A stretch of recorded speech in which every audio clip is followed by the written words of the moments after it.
Michael Boyle's StrengthCoach.com presents the Strength Coach Podcast, brought to you by Perform Better, the experts in functional training and rehabilitation. PerformBetter.com. Hey everybody, welcome to episode 180 of the Strength Coach Podcast, the official podcast of Michael Boyle, StrengthCoach.com, the world's best source for strength conditioning information. You can try StrengthCoach.com out for 3 days for just $1, and if you have a staff of 2 or more and you want to sign up as a group, like the Miami Dolphins athletic performance team did this week, we have a special membership offer for you, up to 50% off, depending on how many people you got. Check it out at StrengthCoach.com. All right, I'm your host, Anthony Renna, and sorry, we took a little break there with the podcast. I actually was traveling and then had a water pipe burst in my building, so kind of put me out of commission for a little bit. Was running around, but we're back. So today on the Coach's Corner, I spoke to Coach Boyle about his article, Is the NFL Combine Irrelevant? Also, Occlusion Training, Katsu, which was a forum thread, the StrengthCoach.com forum, which has been getting a lot of great discussion lately. That and much more coming up on the Coach's Corner in a little while. Aaron McGurr from Perform Better joins us to talk about the current Spend More, Save More sale, as well as the summits and the Total Gym Jump Trainer. For the Results Fitness University Business of Fitness segment, Alan Cosgrove is on to talk about differentiators, things that make you different and how to use it in your marketing. For the Hit the Gym with the Strength Coach, I have David Joyce, head of the athletic performance team at the GWS Giants Football Club of the Australian Football League. I spoke to Coach Joyce about his job with GWS and managing all of the parts, his new book, as well as a chapter that he co-wrote, Pain and Performance. Lots of great stuff coming up from Coach Joyce in a while. On the Art of Coaching with Exos, Enrod, Nicole Rodriguez is back. She's on to talk about the topic of relatedness, building trust, and showing empathy. For the Functional Movement System segment, Frank Dolan continues his series on a review of all the 7 screens of the FMS. Today he talks about the trunk stability push-up. Lots of things to get to, so let's get on the phone with Coach Boyle. All right, now it's time for the Coach's Corner with Coach Boyle. Coach, how you doing? I'm doing great, Anthony. How are you? I am doing okay. As everybody knows, I said in the intro earlier that, I haven't had a podcast out in a while. Was kind of doing some stuff out in Oregon, and then I was away and then came back and had that flood in my facility. So I haven't done much on this. So we're back though. So things are going to be back on track with the podcast. So I just wanted to throw that out there. So Coach, let's start off by talking about, it's pretty relevant right now. We just finished up the Combine, and you had responded to an article that somebody had wrote, is the NFL Combine irrelevant, and how relevant is it? I think you put a really good argument there without kind of really sugarcoating, oh God, the Combine, we need it. Talk to us about why you feel like the Combine is relevant. The big reason I think the Combine is relevant, if you sort of sum up the article that I wrote, is that, one, it's a very apples-to-apples kind of comparison where you eliminate a lot of the folklore about, oh, this guy ran this or this guy ran that at his school, at his pro day. You put everybody, and it's funny, they keep, the media has taken to calling it the Underwear Olympics. You put everybody in the same place, in the same time, in the same clothes, on the same track, or, in the same venue, whatever it is, and they do the same events. It's very much like a track meet in that way, like the decathlon would be in a track meet. And I think that has huge value. I also think that, as I said in the article, from a job interview standpoint, hey, because the big thing is, as Bill Belichick has said, hey, the Combine's basically waste time. These guys should be working on football stuff. But that might apply to a small group of guys who are maybe playing at Alabama or Clemson or some of these schools who people have seen a bunch on national TV. And I think you want to know, as an NFL scout, what do these guys really look like? How do they really stack up? And rather than sending your scouts like they used to do all over the United States, looking at this guy, looking at that guy, now you've got to rely on the reports that come back, maybe this guy's maybe this guy's fat, maybe this guy's not as tall as he's supposed to be, whatever it is.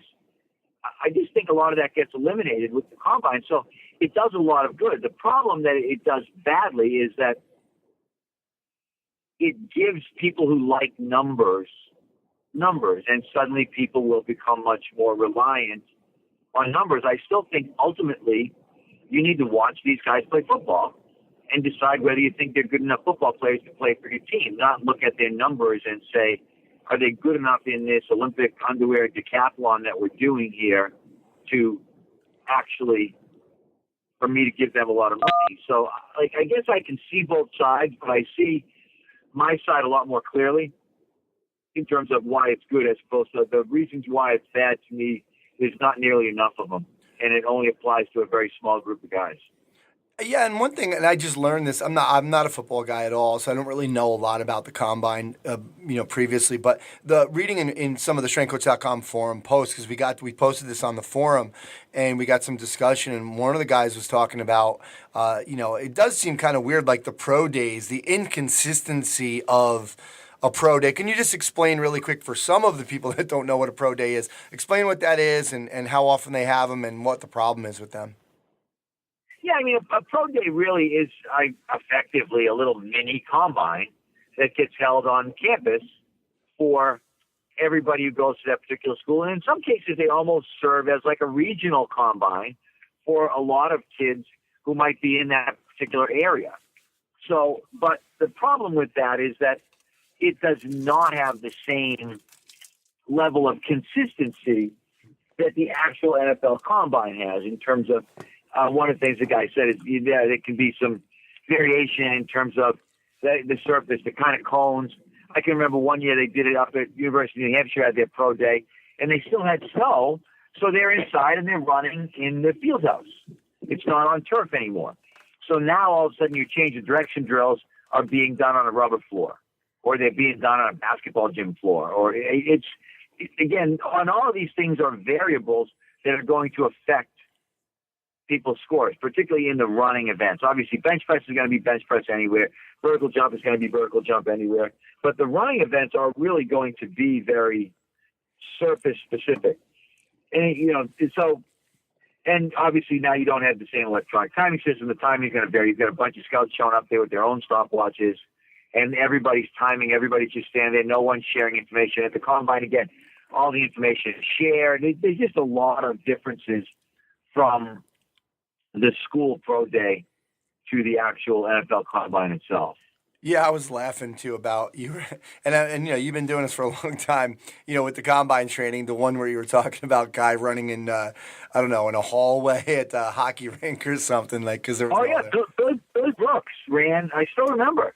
We were wandering around BU because again, BU is a city school, and we couldn't find any place to run. The gyms with basketball practice was going on in all the gyms, and the track team was on the track, and we were in the hockey rink, and the guy literally threw his tape down in the hallway of the hockey rink, Walter Brown, and he marked off 4 yards to a run right here. And then there was one doorway where someone could have walked out of. He was like, you stand in the doorway. So I stood in the doorway to make sure no one walks through the door. And Billy Brooks, there's two pieces of tape down on the ground, and Billy Brooks, it was a painted floor in a hallway. And the guy looked, he goes, no, I'm going to write down. He was in the hockey rink hallway, and the floor was painted. He said, but fast people can run fast anywhere. And that was the reality of the situation. And as I said, at UNH one year, we had a bunch of UNH players that were training with us at the combine, and they went up there, and the field was covered with snow. And suddenly, all the work we had done, we were doing all this change direction work on turf. And even for us, trying to get guys figure out, are you going to be on AstroTurf or are you going to be on field turf? The field turf with the rubber pellets has a lot more kind of slide and glide to it than the AstroTurf does. That means a different type of shoe. That means a different kind of sort of stop and change direction. So these are all things that you need to know from a variability standpoint going in that at the combine you don't have to worry about. They're giving every guy the same shoes. They're putting everybody on the same surface. And so, as I said, you get this really solid apples-to-apples comparison. The difference, and this is one of the things that I wrote, is that the problem is you're not comparing equal preparation times. And I don't know if the NFL coaches and the NFL scouts realize how valuable that preparation time is. Because I knew myself, when I had guys who didn't play in bowl games, 1AA guys, we had some tremendous performances sometimes from 1AA guys who did not play in bowl games because we had a really long time to train. We had almost what would have amounted to an entire off-season program we could do. And it was almost like having more like a track athlete. Hey, we got a peak for this event. Here's our peak. Our peak is the combine. And we've got to get you ready. And some of the best results we had were guys that didn't play in bowl games and had a long time to prepare. Myself, Wiley is one who's on ESPN now. He played at Columbia, and he had an incredible combine and probably went from 5th to 6th round draft pick, 2nd round draft pick based on his combine performance. Wow. That's good stuff. You were talking about also with the injury thing too. I mean, you said according to the NFLPA, the average career length is 3.3 years. Many careers are ended by injury. Training reduces injuries. How can training be bad? Obviously, we know that's a loaded question, but this is certainly some training can be bad. But the difference was that you only spent. You guys are doing what you did. You only spent an extra 15 to 20 minutes a day working on quote-unquote events. Just elaborate on that programming a little bit. Yeah, we just basically ran our off-season program, trying to get guys stronger, trying to improve their single leg strength, trying to improve their power with lifting. We weren't doing anything really, really different except for 15 or 20 minutes a day. We'd practice the events. But we still did, Mondays and Thursdays were linear speed development days, but they're linear speed development days anyway. No matter what we're doing, what phase of the program is, we're still doing that with our regular athletes, but we might not be focusing in on the start in the 10-yard dash like we would with a combine guy. So, and that's where I think, and this is where the Belichick thing irks me a little bit more. Belichick's saying they should be doing more football stuff, but the NFL teams keep cutting back on what they call these OTAs, the off-season activities that the guys can be involved in, which is basically strength and conditioning. As strength and conditioning time gets cut back, injuries increase. And I think the league has got to look at that at some point and realize that that's factual. And part of that, too, is the players' union kind of is screwing themselves because they're looking to get some of that time back for the players. But that means there's less time. The guy reports later for his off-season program than he would have before. He gets a shorter off-season program. He's into this football-specific stuff sooner, and he probably loses a lot of the injury preventative benefit that he would have gained from an additional 3 weeks or an additional month of training. All right, good stuff. Coach, let's move on. Something I'm extremely confused about. I'd never heard of it until the StrengthCoach.com forum. So 2 things. What's that? It's going to be Katsu. Yeah, exactly. Occlusion Training, Katsu. First, tell us what that's an acronym for, and what is Occlusion Training so that we can get into this discussion. I think it's Japanese. It's not an acronym. It's a Japanese word, I think, for occlusion. Oh, really? If I'm not mistaken. I believe that's what I... Everybody's capitalizing it then. Why do we capitalize? Yeah, don't quote me, but I'm pretty sure that's what it means.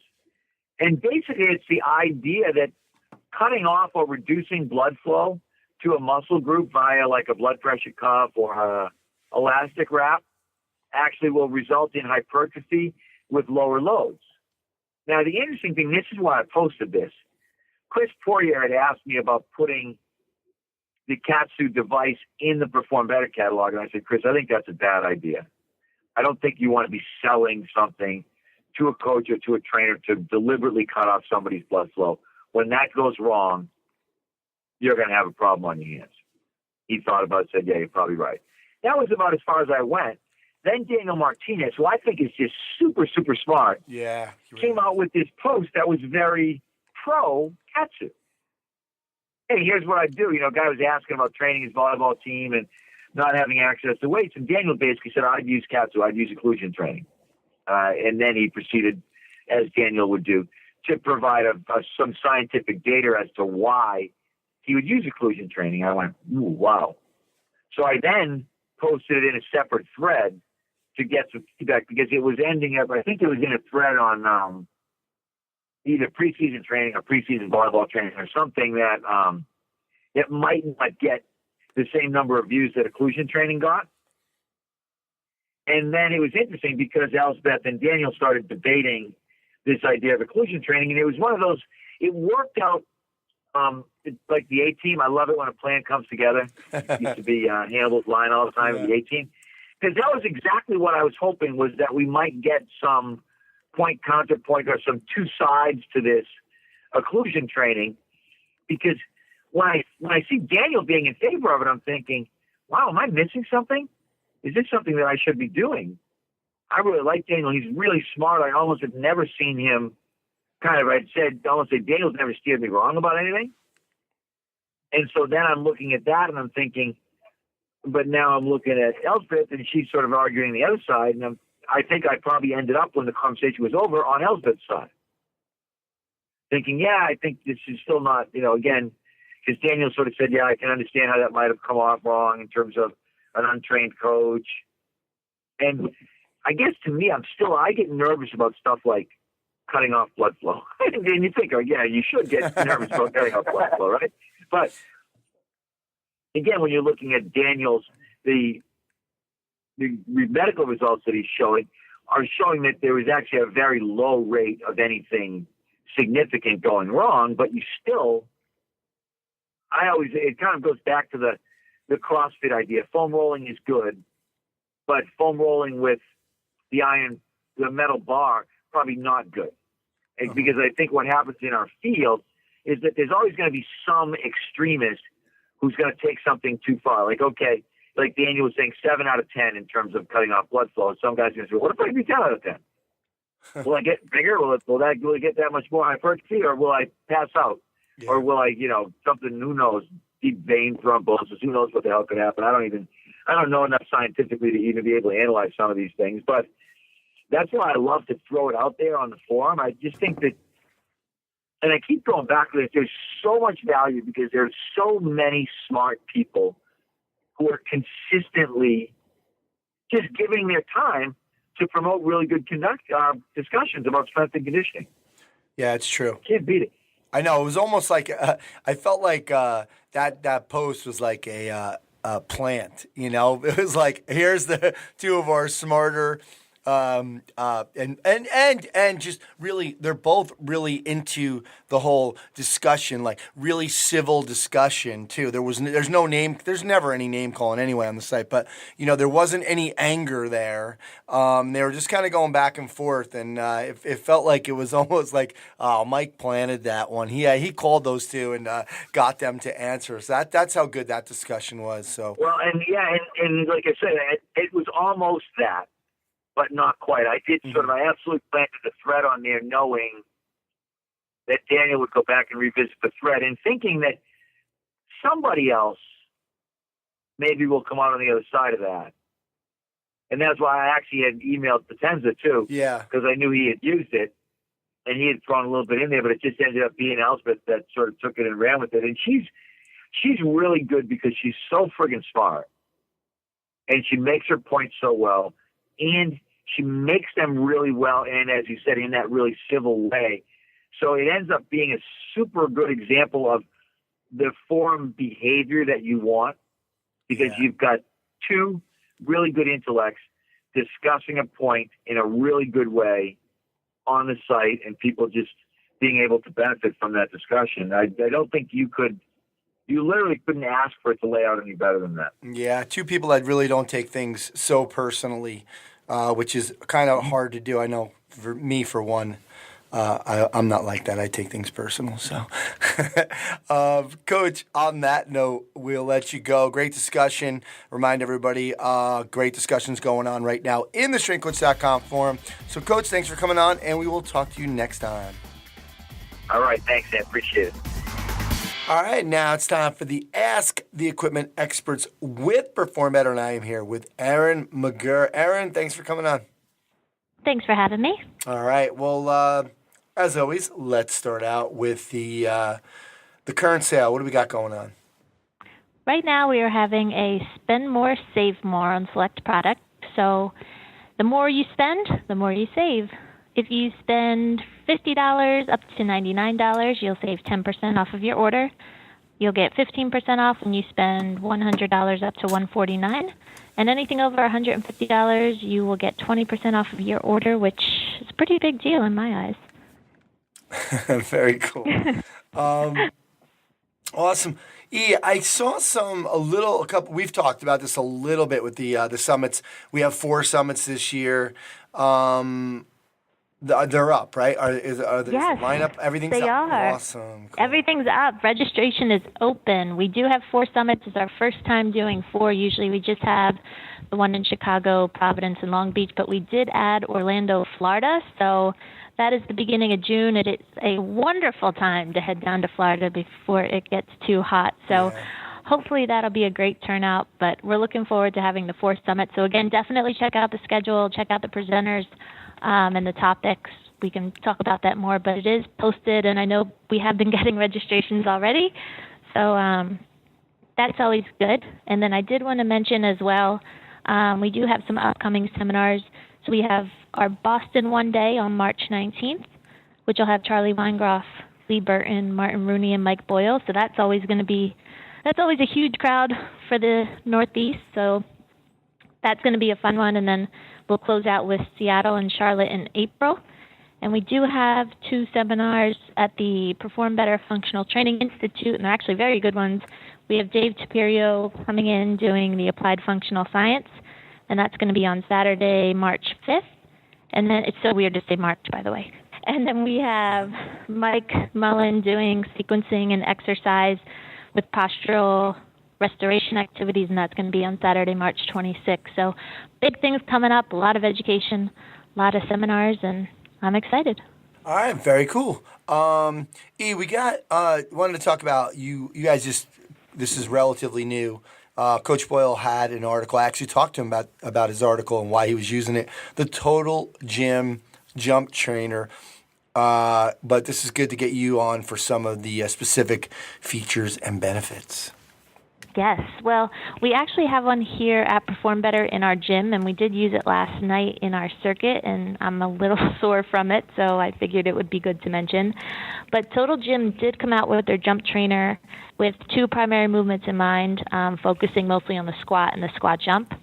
So really it is a simple machine to use. You just sit on it, and it does adjust to 7 different positions, and you can either squat jump, you can do side-to-side jumps, split jumps, hide-ins, different things like that, even calf raises.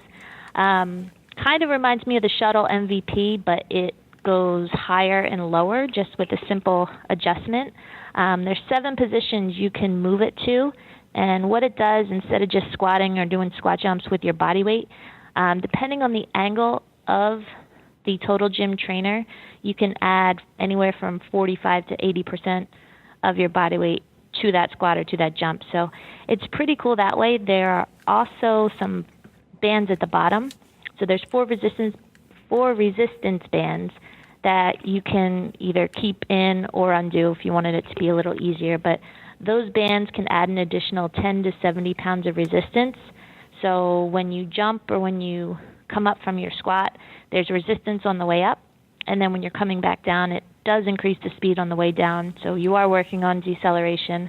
At first, I wasn't a big fan because I thought it was going to drive me down too hard and kind of go against the whole soft landing. But once you kind of get used to it, once you get a good feel for it, it's actually really cool, and it's not as bad the way I thought it would be. But as long as, you can work on controlled landing, a lot of jumps, a lot of different movements. It's good for a warm-up. But like I said, we did incorporate it into our circuit last night, and my hamstrings and glutes are killing me.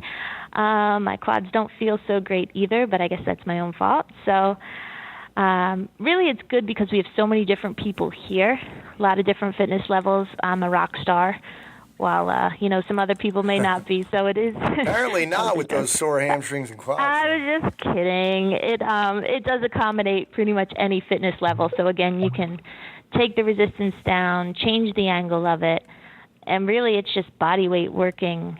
So it's a great tool to add.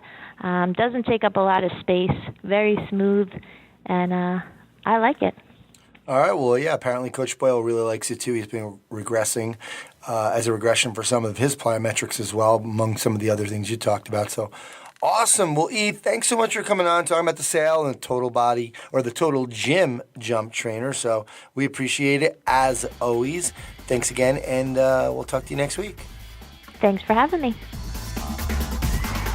Hi guys, this is Alan Cosgrove from ResultsFitnessUniversity.com, and this is the most highly rated segment in the Strength Coach podcast, the Business of Fitness segment. So I'm sure you guys are all excited to listen to me again.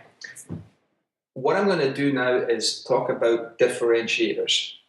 Differentiators in your fitness business are things obviously that make you different, right? Hope that's pretty clear.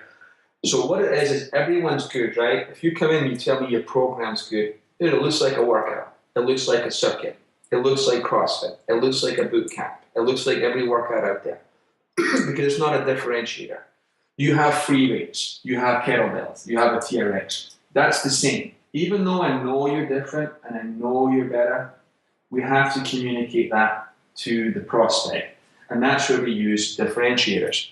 So one of mine is you can be the first or the only. They're the two things that are indisputable. We were the first private training gym in Santa Clara, right? That's indisputable. We are the only gym that its trainers are on the Perform Better Tour. We're the only gym with 11 best-selling books in the fitness field. We are the only gym that has presented to the National Strength and Conditioning Association National Conference. Now, none of these in and of itself are real powerful for the prospect, but no one else can say this, right? So the marketing that we use when we do this is our ad says, our brochure says, legally we can't say we're the best gym in town. No one can. But before you pick up any other training program, look at any other trainer, look at any other gym or boot camp, please consider the following. We are the only family-owned gym in Santa Clara. We're the longest running gym in Santa Clara, right? When we start doing these things as the onlys, then we have a competitive advantage because we can't be compared to anyone else. That's your differentiator. So if you're the only kettlebell and certified functional strength coach, certified trainer in your area, that's an only. That's an advantage, right? Now, the question I get a lot with this is when people say, I can't think of any onlys. Well, there's a problem. If you can't think of any reason why you're better than your competition and how you can verbalize that, then you're not better than your competition. And you need to start working on it, right? So if you're the only gym that specializes in golf performance, that's an only. Right, so think about these differentiators. You have to be the first or the only. You can't be one of many, right? One of our other ones is we're the only gym that has done 10 New Year, New You challenges, right? Anything like that which you can say you're the only counts as a differentiator, and it's one of the single most powerful things in your marketing today. So that's it for this week. Focus on differentiators. What makes you different? First and only, they're your two defensible positions, and that's where I want you to focus your marketing. Not saying we're the best gym in town. You can't defend that. We have weights, we have dumbbells, we have TRX, we have hot classes. Everybody can say that. What are your first and onlys? That's your differentiator. Guys, that's it for me. This is Alan Cosgrove from ResultsFitnessUniversity.com, and we'll talk to you guys the next time. Hi, this is Frank Dolan for the Functional Movement Systems segment. We're going to be continuing our series on the FMS Basics, a review of the functional movement screen fundamentals. In this segment, we'll talk trunk stability push-up. We'll cover some verbal instructions, some tips for testing, all the scoring criteria for a 3, 2, 1, or 0, as well as some testing nuances, common questions, and mistakes. To start out, we want to make sure that our verbal instructions are very close or right on the point with all of these exact words. This way we can keep the consistency and reliability of the test. Before we start the test, we'll ask them to let us know if there's any pain while performing the movement, and then we'll have them lie face down with their arms extended overhead, and hands shoulder width apart, or distal aspect of the thumbs in line with the AC joint. So just think on their bellies with the arms out overhead, thumbs in line with the shoulders. We're going to have them pull their thumbs down in line with, for the men, the forehead, and for the women, the chin. From there, we'll have them with both legs together. We'll have them pull their toes towards their shins and lift their knees up and elbows up off the ground.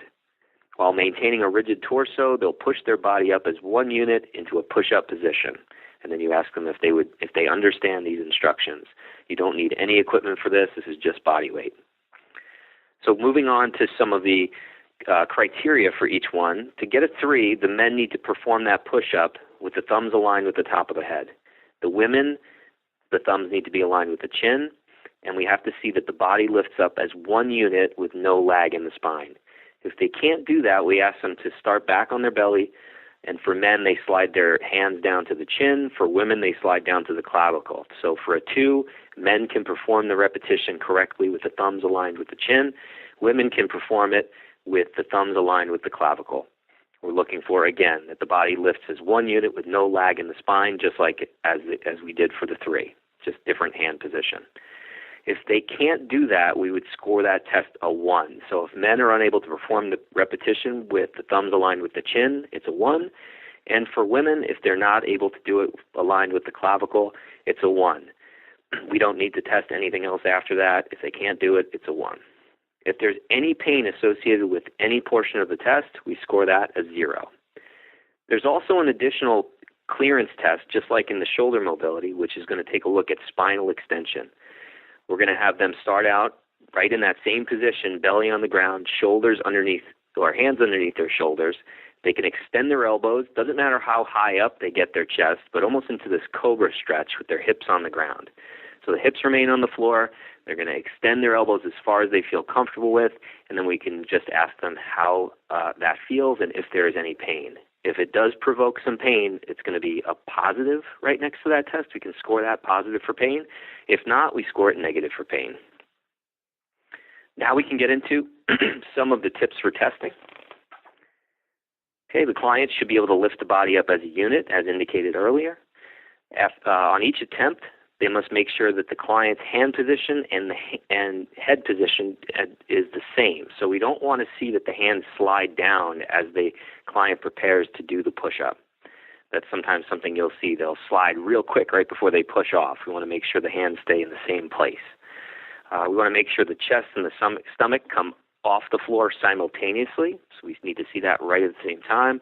The client can perform the movement up to 3 times if necessary, so they do get 2 additional chances if you feel that they could possibly get it.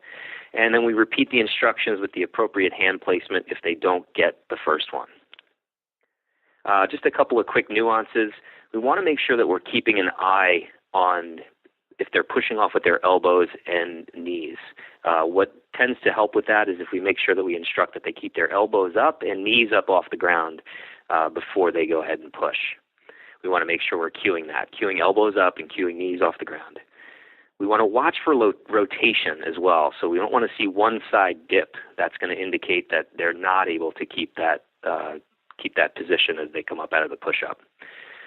We want to make sure, as mentioned earlier, that they don't slide their hands down first. That would make it no good. We've got to retest. I think probably the best vantage point is from the side. This way we can see that the shoulders and hips are coming up simultaneously.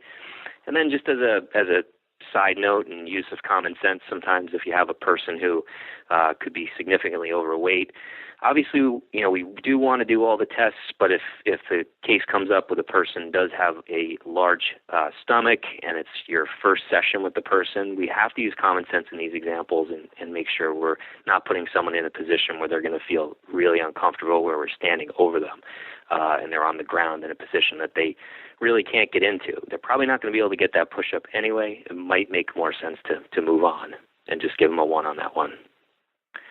So this has been the testing for the trunk stability push-up. Next time, we're going to cover our last test, which is the rotational stability. For now, this has been the functional movement system segment, and I look forward to talking to you again next time. Hey there, Strength Coach podcasters. This is Nicole Rodriguez for the Art of Coaching with Exos. Today we're going to touch on the topic of relatedness and demonstrate how we build trust and show empathy. Relatedness is all about connection. The first step is to get the athlete to feel connected to the social environment and get them connected with others to create a common bond. I was recently in a situation where I put relatedness to the test when I joined a group of elite athletes that had been training for 2 weeks prior to my arrival. With no time to waste, I needed to kind of quickly get them to buy into me as their new coach. So my first step was to check my competence with the training program that I had to deliver. Now, with that box checked, my next step was to build a foundation for relatedness. So I started with trust. Trust is essentially the confident reliance on someone when you're in a position of vulnerability. So put simply, can the athlete rely on your actions? So here are 3 ways to build trust. Number 1, similarities. Players will tally up similarities and differences and will trust those who appear similar. So blend in with their culture, whether that's language, accents, music, food, recent popular games played, and use the word we as much as possible. So find some similarities. Number 2, capability. Are you competent in what you are teaching? As coaches, we show this by demonstrating the drill at 100% or providing rationale when needed with specific drills. So execute the program and you will show the athletes that you are capable. Number 3, alignment of interest. Athletes always think, how likely is this coaching going to serve my interest or get me better? I always say tie-in equals buy-in. They have to see the carryover to their end goal. So for example, after doing a crossover progression for a few weeks in preparation for the 5-10-5 test, I changed the start position of the drill by simply placing the hand down as if they were starting their 5-10-5. Now, this hand position automatically changes the intensity of their effort. So figure out where their interest lies and speak to that. Now, let's jump to empathy. Empathy is putting ourselves in the player's shoes and feeling what they're feeling. So give this one a try. When walking around the facility, slow down and look for moments when the athlete wants to share. This usually happens after training, maybe when you're visiting them in the PT area, during hydrotherapy, or during lunch. So make sure you make yourself available outside the training session, but more importantly, look for these key moments. Number 2, watch their position work, their skill practice, or any of their games. They want to show you how good they are. You don't have to stay for the whole time, but remember, people remember the beginning and the end and don't remember how long you stayed, but only remember that you showed up. So in conclusion, when you get nervous about the new environment you're about to enter and wonder if you're going to fit in quickly, look to see how you can build relatedness via trust and empathy. In our next episode, Lifts That Knock the Dust Off Your Speakers, we're going to talk about specific drills that can help engage the group and help them rally around each other. For more information about this topic, look into our Phase 2 mentorship and visit us at www.teamexos.com/education. All right, now it's time for the Hit the Gym with a Strength Coach, and today I have an old friend on who's been on the podcast before, David Joyce. He's the head of athletic performance at the GWS Giants Football Club, and that's in the Australian Football League. David, thanks so much for coming on. Hi, Ann. How are you? Good. I'm doing great. You're running around. Last time we talked to you, you had a different job. So talk to us a little bit about, because this, like I was saying to you before, head of athletic performance can mean so many different things. Talk to us about your job with GWS.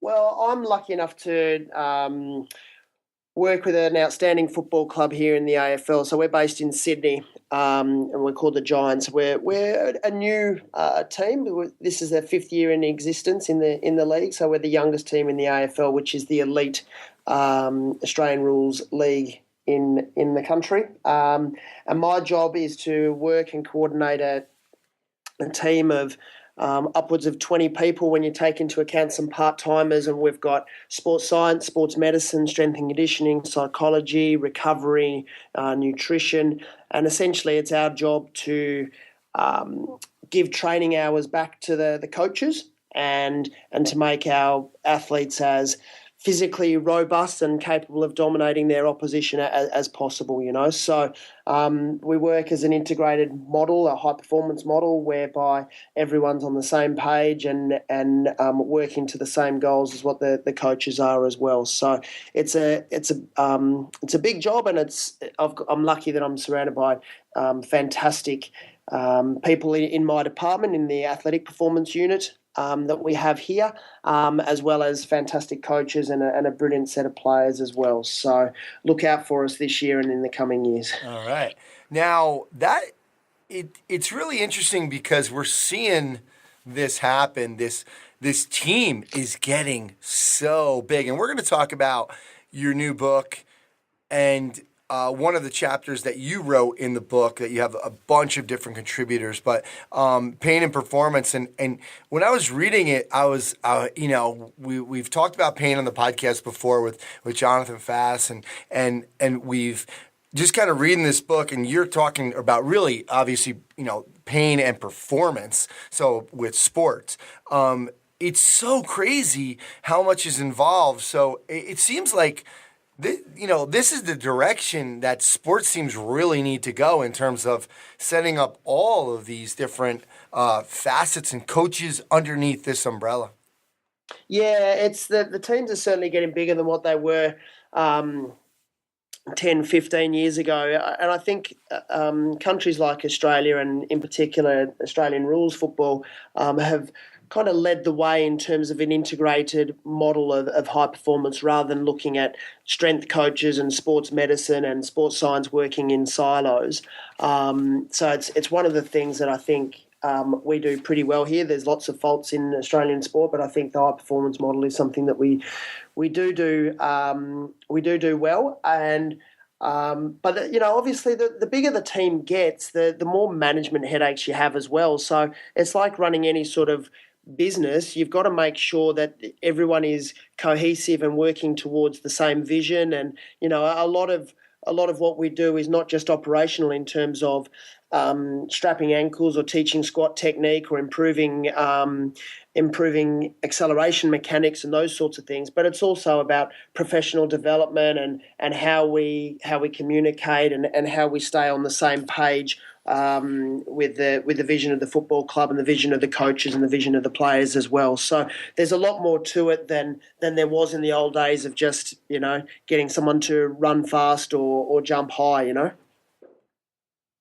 Absolutely, and again, we're going to talk a little bit more about pain and performance, and really that just that subject alone will prove that. So now you wrote this book. You edited it with Daniel Lewandin, and you're in a bunch of chapters.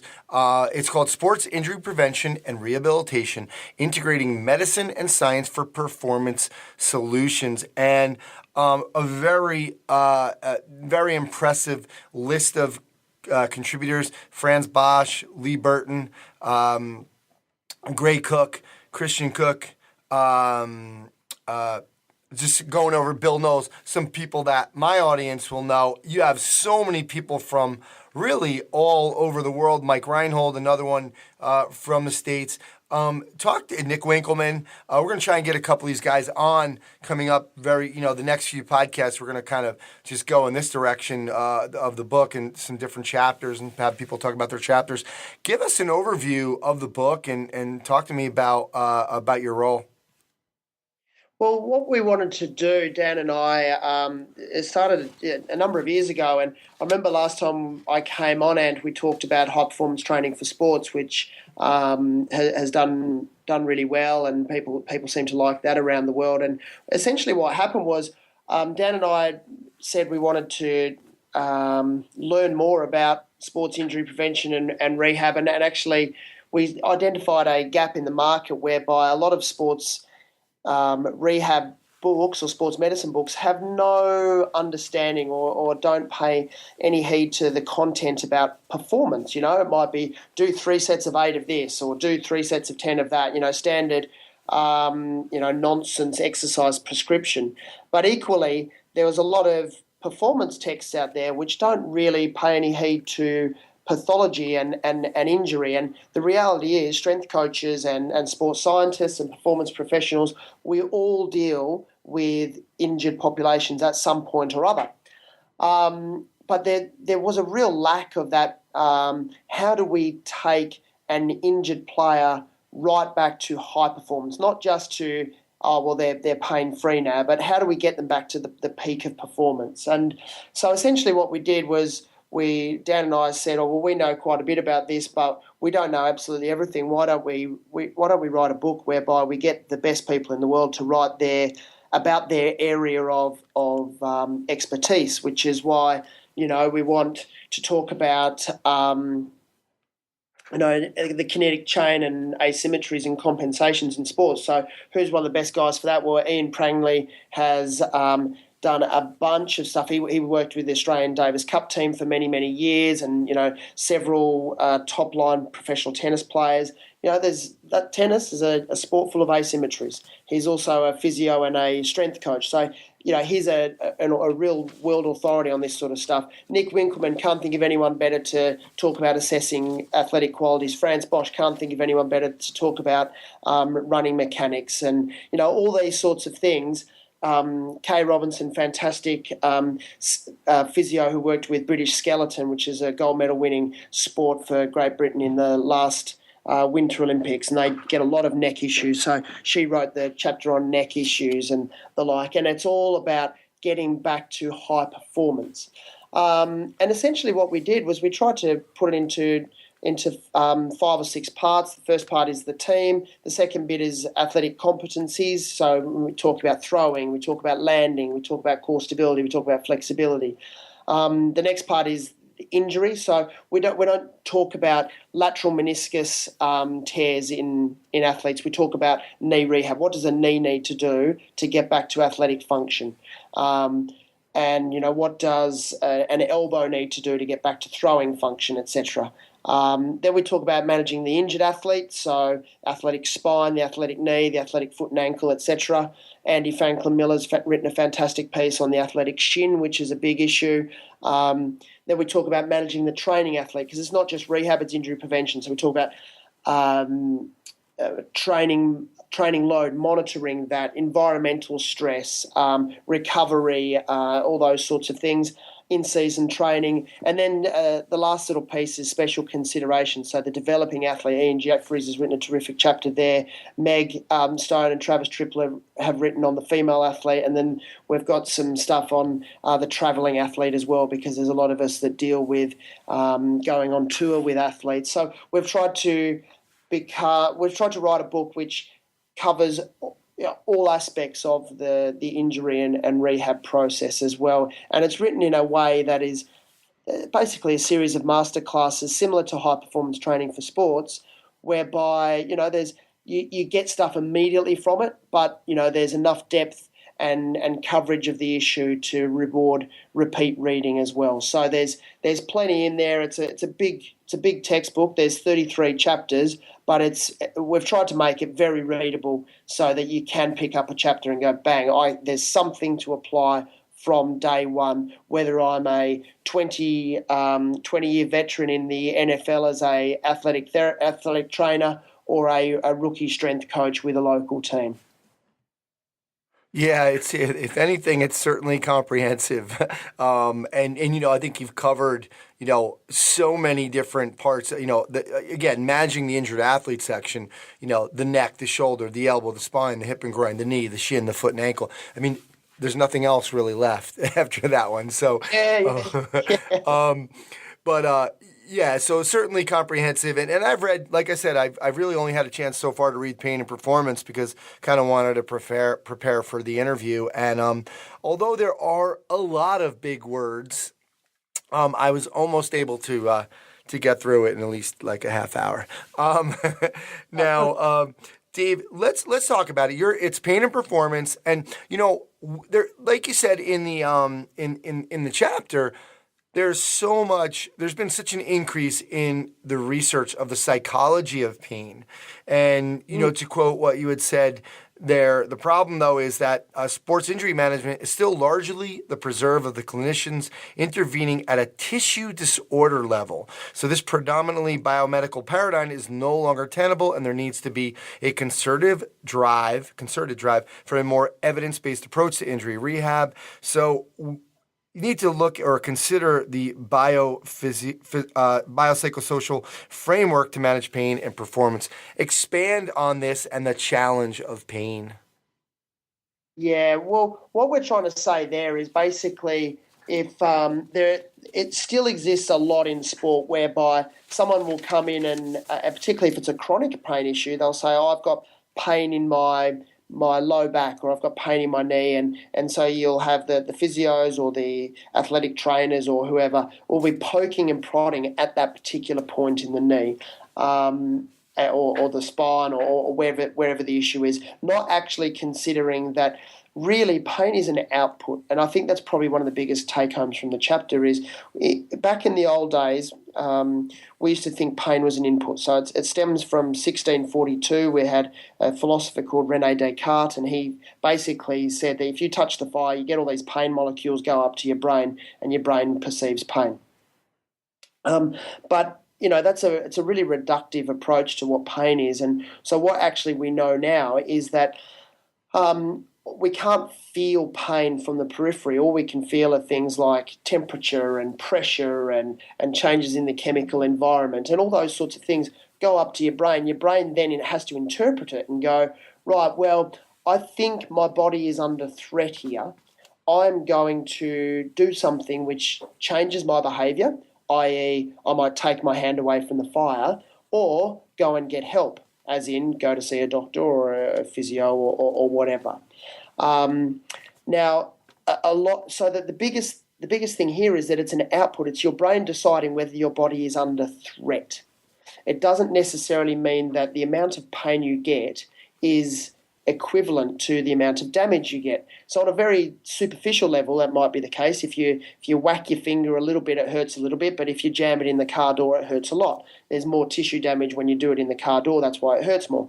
But that's fairly superficial. And when we think about all the intricacies of particularly in sport, whereby if you hurt your knee recreationally, you might rub it and go, oh, that's not too bad. But if you're playing the Super Bowl the next day and there's a threat to you not playing, there's a fair chance that your brain is going to go, right, we really, really need to get this checked out. I'm going to give you a sensation which is really unpleasant to make sure that you get help, okay? And that's what pain is. So we used to think that, you can only feel pain if your body actually got harmed. But then we think about something like phantom limb pain, and I'm sure a lot of your listeners will know what phantom limb pain is when, you have your foot amputated and you can still feel pain in your foot. So we know that the foot is not there, and yet we can still feel it.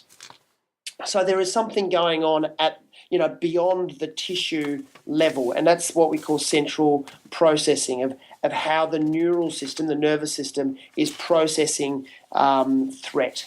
And essentially that's what we need to do with rehabilitation is we need to reduce the threat. We do that by getting someone strong and, increasing their running loads and, all those sorts of things. But essentially what we're doing is exposing the brain to more and more stimulus, more and more exposures to the thing which initially hurt the athlete, so then the brain starts to quieten down and go, you know what, it's not that bad. That's actually what true rehabilitation does, is it not just strengthens the local area, but it also fortifies the mind to make sure that the threat level has gone down. Yeah, and so this really brings, really the language that we use in speaking to our athletes becomes critical with this whole 100%. Process, right? Yeah, oh, absolutely. If we're continually, if an athlete comes to us and they've had a 10-year history of low back pain, and we continue to press on the back and always asking them how their back is your back okay? Is your back okay? Don't bend forward because you might damage your discs in your back and all those sorts of things. All we're doing is we're increasing the threat for the player. We're creating an unnecessarily anxious environment. Sure, if it's an acute injury and we want to get a gauge on how the athlete is going, that's fine. But if we're continually exposing them to an anxious environment by our language, as you say, we're contributing to the problem. And I've got a huge belief that doctors and physios have caused many injuries themselves, or many pain dysfunctions themselves, just by continually asking and continually prodding. We do it because we're concerned, but we're actually doing the athlete a disservice by constantly reaffirming that there's an issue there. I mean, not that it's going to be easier for you. You just talked about this big team that you have, but will we ever get away from this? Because a lot of us, somebody's going to go to the doctor, because if they're in pain, we refer them out. If they're in serious pain, we refer them out. They're going to go back. The doctor tells them one thing, and they're going to believe that doctor. And so, yeah, maybe in the sporting, in the athletic world, and just with teams, you can start to change the way the language is spoken to the athletes, even from the doctor's level. But for the rest of us, is really going to have to be we're going to have to convince doctors that this is really something that they need to pay attention to. Oh, look, I believe it is the next frontier in injury management is actually getting the language right, as you so rightfully say. And we need to move away from just looking at the local tissue, as we say in the book, and educating the entire population about how to deal with pain. And that's something that Dave Butler and Lorimer Mosley, Dave was the co-author with me on this chapter. They're the two of the cleverest people in the world in terms of pain and the modern understanding of what pain actually is. And so we've tried to write this chapter, and Dave's written a book with Lorimer called Explain Pain, just trying to get a modern understanding of pain in common language, so we can all get a better sense of what it is. And whether we're a strength coach in the local gym, or a personal trainer, or with a small town club or whatever, if we can start to move this language into an appropriate format, we're going to make huge advances in how we treat an injury and deal with our athletes and with the local population as well. It is a massive issue that is going to take a generation to change, because we're so used to a little bit of pain, a little bit of damage, a lot of pain. There must be a lot of damage. So it's not a quick win, but it's if we look at sports rehab books, there very rarely is a chapter on pain itself, which is why it's so important in our book. And it's actually the chapter I'm really proud to have co-written. It's the one chapter that I've written in my entire career that I'm most proud of. Nice, great. Yeah, I mean it's really interesting, and I think while it's still some of these things like the Neuro Matrix. If you could explain that a little bit more, and I think you've already kind of touched on it a little bit without saying the word, but talk to us about what that means and how we can apply it. Well, I think it gives us a bit of an understanding of how pain actually works, So the Neuro Matrix is all the areas of the brain and the central nervous system that contribute to a pain experience. So, for example, there are well-recorded cases of burn survivors that can feel pain when they smell smoke. So part of their neuromatrix is going to be the olfactory sense in their brain, so the area of the brain devoted to smell. When they smell smoke, that lights up an area that contributes to threat. Okay, I'm going to give the body some pain so that they change their behaviour, i.e. move away from that area. So the neuromatrix is independent. So it works on an individual basis. So for you, your Neuro Matrix is going to be very different. Well, may be very different to mine based on your experience. So talk about it in our Explain Pain courses. So in terms of, I often tell a story whereby I grew up in the middle of nowhere, right? So I was and in Australia, and it's the same in America. When you're in the country, you're used to getting in fights and getting in scrapes, and you've got broken bones left, right, and centre, and all that sort of stuff because you just rough and tumble. You're always playing older football and the like, and you've always got knocks and bruises, and you just it's what breeds resilience. And one time I was walking in the country and I felt this whack on the back of my right calf. And I thought, oh, that must just be a stick, and I didn't think any more about it. And it turned out that it was a snake bite, and I didn't feel any pain, but it was a brown snake, which is a really, really venomous, one of the most venomous snakes in the world. And I actually, I was really, really quite sick, but I never felt pain. And that was kind of interesting, and I couldn't quite understand it. Why wouldn't I have felt pain there? And it was only when I'd spoken to Dave Butler and Lorimer Mosley, two really smart people many years ago, about why this was the case, and they were telling me about threat and pain and Neuro Matrix and all this sort of stuff, and they were saying essentially what happened was information goes up to my brain, the brain goes, oh, Joyce, you know what, it's probably just a stick, we don't need to worry you, you don't need to change your behaviour, we're not going to bother you with pain. So my brain got it wrong. And then a couple of years later I was running and I jumped over a log, and you know how on logs sometimes there's a little twig or something, and that scraped my other leg and hit my other leg, and information went straight up to my brain, and my brain and it's the most acute pain I've ever felt, and it was so embarrassing when we worked out it was just a twig, and I couldn't work that out. Why was that? And it's essentially what happens is that information goes to my brain, and the brain goes, Dave, listen, last time we felt something like this, you just about died. How about we give you so much pain that you can't possibly not get attention for this?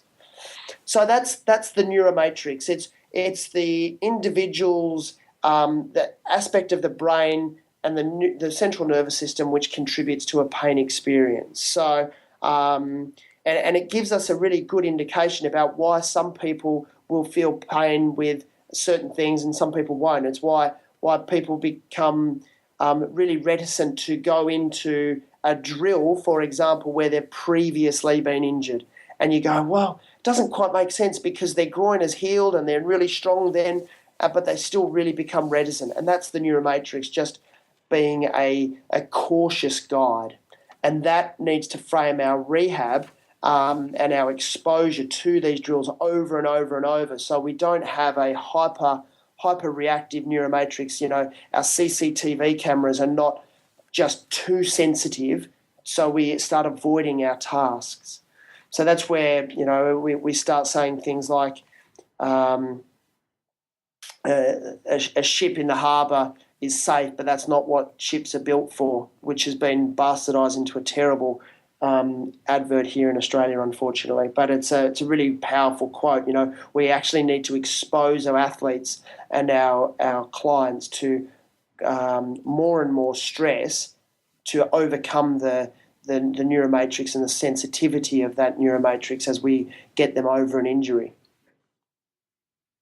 Wow, that's really interesting. And another thing, you talked about in that chapter was just saying that the biomedical model of pain management is clearly limited, and our methods of treating pain must encompass wider domains than just body tissues. It also explains why simply providing an athlete with an aspirin may be completely ineffective. I would say that might also explain why sometimes it's completely effective, because they think if I just take these 2 aspirin, I'll be fine, right? It's the same thing. Absolutely right. So, if your brain is satisfied that taking an aspirin is the appropriate course of treatment, it'll go, right, okay, we've done what we need to do. We don't need to present you with any further pain output, But it's also the reason why it won't necessarily be the perfect answer. and why just getting a rub on something or why doing a neck manipulation or whatever it is can provide very, very short-term relief and sometimes no relief at all, because effectively your brain is not satisfied that was the appropriate course of action. It's why having a belief in your doctor or your chiropractor or your osteopath or your physio or your athletic trainer is so important. It's why getting the athlete or the client to understand what the problem is and to buy into the rehab and the course of treatment and for them to really trust in you, that's why it's so paramount. It's why people love going to see an external expert, because that comes with this level of authority. He or she must know exactly what they're talking about. I'm going to buy into this. I'm going to be right.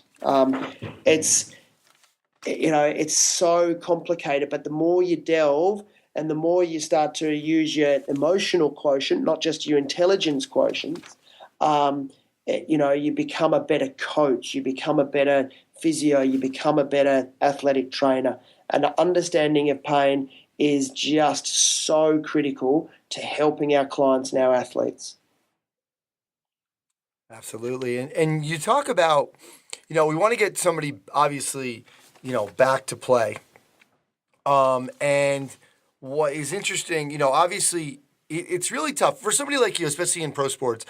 It's their job. So you have to rely, like you say, on the things you hear, the things that, the things I hear, the things I say, the things I believe, the things I do, the people I meet, the places I go, and the current biological state, my current biological state. You're going to try to get some input from an athlete, but they're probably going to lie to you if it's based on them feeding their family sometimes. Talk to us about that challenge. Oh, look, that's a huge challenge, and that's why rapport is so important to establish early on, so that the athlete always knows that you're on their side. So you might be talking about needing to miss a game because of an injury, and the athlete says, "Oh no, I'm okay. I've got to feed the family," all those sorts of things. But if they can see that you've got their long-term health and well-being in mind, they start to buy in. And to be honest, it's something that is often levelled at pro sportsmen and sportswomen, but I really don't see that. I spend a lot of time just getting to know the why of the athlete. And for them to understand that I'm always on their side. And there are times where I'm going to say, listen, you need to push through this. You're safe. And there are times where I'm going to say, no, we're going to take you out of this because there is a risk of further harm. But if, it's exactly the same stuff that I hear every week on your podcast, Anne, when you talk to people like Nick Winkelman and Brett Bartholomew and these guys that are just preaching, they're beseeching coaches around the world to understand the mindset, understand the athlete, understand the person behind the shirt. And you know what? I don't feel that I have a real issue with athletes lying to me. It's certainly something that is often levelled at them, but if an athlete knows that you'll always go in swinging for them, I reckon they'll always back you as well. Awesome. Great point. This idea about, quite simply, you say the rehabilitation is not complete until the athlete is totally convinced that it's complete. How much education, with athletes that you need, like almost like a team meeting, almost going over this chapter, to talk to your athletes, to get them convinced that this is, we have to change our mindset. Here's the science behind it. I mean, do you ever do that with the athletes in terms of education? Absolutely. Yeah, absolutely I do. Absolutely. And I'll draw a picture of a brain, I'll draw a picture of a knee, and I'll do all those things because I want my guys to be the most educated athletes in the competition in terms of this sort of stuff. And I think it's their right to understand about their body and their injury. So our team will spend a lot of time going through the process with the player because they are central to the rehab process, absolutely central. You cannot get a good outcome if the athlete is not involved in it. But in terms of when rehab only being finished when the athlete believes it's finished, after a long-term injury, and by long-term I'm talking anything over 4 weeks, what I will do is I'll get the athlete into my room here where I'm sitting right now, and I'll sit them down and I'll say, all right, we're going to go through what I call a pre-mortem. So we all know what a post-mortem is. Post-mortem is obviously an investigation of something after the event, in this case after the death. So a pre-mortem is what I'll do with an athlete after, say, knee reconstruction. They've been out for 8 months or 9 months or 10 months or whatever it is. I'm going to say, right, now you're back into full training. We're looking at getting you into playing now. How do you feel? And they'll say, I feel really good. I feel really good. Okay, fantastic. All right, now let's put you in a horrible place where I'm going to ask you about your return. Let's imagine you get back to your first game and you're in the second half of the first game and your things are going well, and then suddenly you feel a click in your knee and your knee has and you've busted your ACL again. All right, now it's a horrible thought. What goes through your mind? Is there anything in your mind where you go, geez, I wish I had have done this in my rehab, or I wish I hadn't have done this, or I wish I had have told Joyce this, or I wish I had have told Lockie Wilmot that, or is there anything in the dark recesses of your mind that you're just not 100% confident in? And that, over my 10 years of doing this, using this approach, you'll often get someone go, yeah, I'm just not quite sure about when I'm stepping off the left when I've got someone coming at me on the right-hand side, for example. So then I will go through and do repeated drills with them until they go, yep, now I'm right. Because they wouldn't have necessarily come up to me and go, Dave, listen, I'm just struggling with this. Sometimes they will, but not always. But when you put them in the position of a pre-mortem and you give them the permission to say, okay, this is what's in the dark recesses of my mind, you're giving them the permission to say, I'm not quite ready yet. There's no pressure on them. And then you go, right, okay, well, let's work on that. And then they'll come to me and go, right, Joyce, I'm ready now. I'm ready to go. And it's that point when I'm happy to let them back into full competition. Great. I mean, yeah, because you were talking about what a distraction it can be for them, even not even knowing. It distracts that conscious attention from the tasks. And, you were talking about something that, if you can observe is while training, they're constantly rubbing a previously injured area. So that attention has been shifted away from the demands of the sport. Now the demands of a sensitive and anxious nervous system. Exactly. And so you're trying to, I love that pre-mortem, you're trying to reduce that anxiety because like you say, only when the threat value placed on re-injury by the athlete is removed can the CNS fire at maximum efficiency. Wow, that's and clearly we need to help the athlete condition the mind as much as the body. Exactly. It just our job description just keeps growing as this interview goes on here. Exactly right. But what we're trying to do with this chapter, and indeed with the entire book, is give the coach and the physios and whomever reads it like a little bit of a greater understanding of the complexities of things. It's not just about sets and reps in rehab. It is about understanding the athlete and understanding the complexities and the intricacies of what goes through the athlete's mind more than anything. Absolutely. And I guess, you were talking about the process of rehabilitation, therefore, is only complete once the physiological process of healing is complete, the physical performance is reinstituted, and this is what kind of gets me, number 3, the brain is satisfied that threat levels have reduced and so has turned off its CCTV cameras. That has got to be the biggest challenge for trying to get somebody back to play. Yeah, absolutely it is. So if you're seeing someone that's constantly rubbing a knee or something, it's who am I to say that the rehab's complete. I can say, look, we know that the ligament should have healed, or the swelling's gone, or whatever, and we're just looking at a biological process there, but we're just ignoring the anxiety and the threat and all that sort of stuff that goes with it for that particular player. Now, we all know an athlete that just gets on with it, but we also all know the hypersensitive athlete that is just, it doesn't feel quite right. That they require different rehab approaches, and it's not good enough for me as a professional to say, oh, well, this player over here, he had exactly the same injury and he didn't have any problems.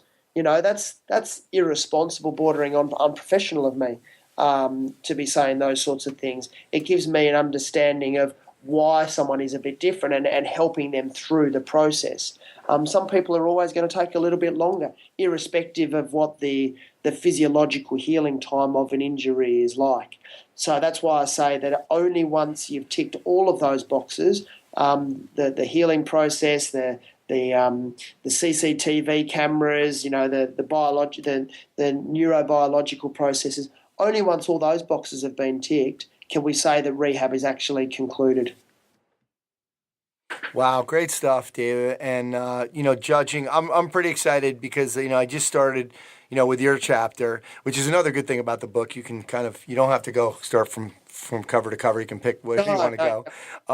But I'm excited about getting some of these guys, some of these contributors on and getting more into some of these topics. So great job with this. And thanks so much for coming on and sharing more of your knowledge, high performance training for sports first, and now with sports injury prevention and rehabilitation, integrating medicine and science for performance solutions. So thanks again so much for coming on today, Dave.